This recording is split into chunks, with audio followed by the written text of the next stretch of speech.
जी viewers, आज हम सीखेंगे कि क्रम हमारे पास क्या होता है और सरसाई में और क्रम में क्या डिफरेंस होता है और इसकी हम किस तरह मेजरमेंट कर सकते हैं। बहुत ही सिंपल है।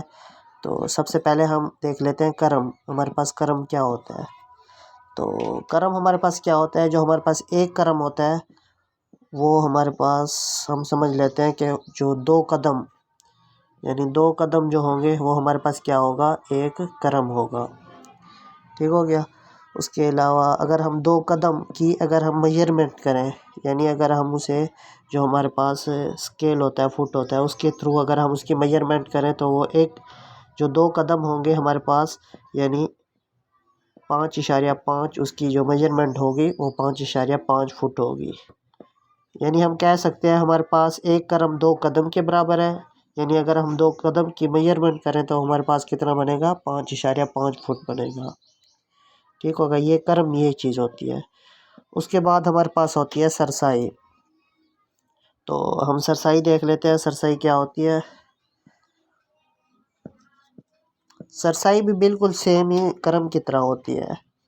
ठीक है। उसमें ये होता है हमारे पास, तो हम इसकी एक शेप बना लेते हैं, उससे समझ लेते हैं कि सरसाई क्या होती है।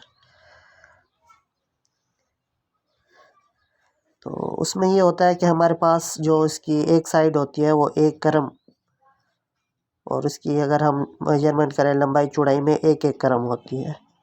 ठीक हो गया। एक क्रम हम जानते हैं कितना होता है, वो होता है हमारे पास 5.5 फुट।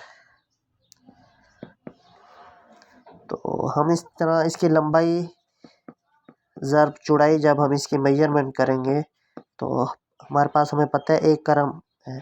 तो एक क्रम में कितने फुट होते हैं, 5.5 ज़रब 5.5। तो जब इसको हम मल्टीप्लाई करेंगे तो ये हमारे पास जवाब आएगा इसका 30.25। तो हमारे पास जो सरसाई होती है उसकी जो वैल्यू होती है हमारे पास वो ये होती है। ठीक है। उसके अलावा जो एक मरला है, हम मरले में किस तरह उसकी मेजरमेंट करते हैं। तो अगर हम मरले में देखें तो उसमें ये होगा कि हम एक शेप में बना लेता हूँ इसमें इधर।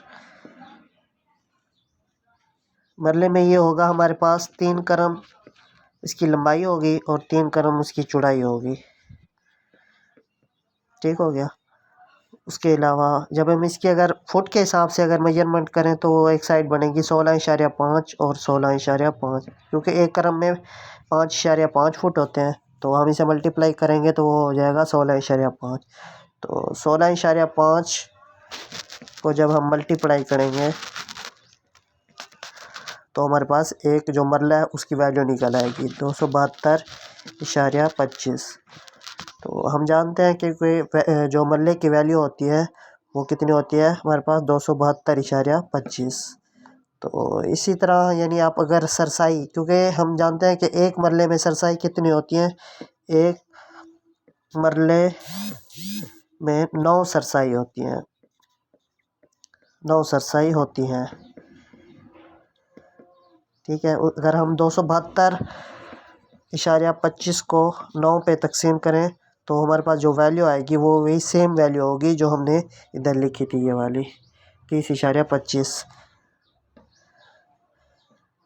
ठीक है। वैसे हमारे पास ये क्रम, सरसाई और ये मरले का कंसेप्ट था।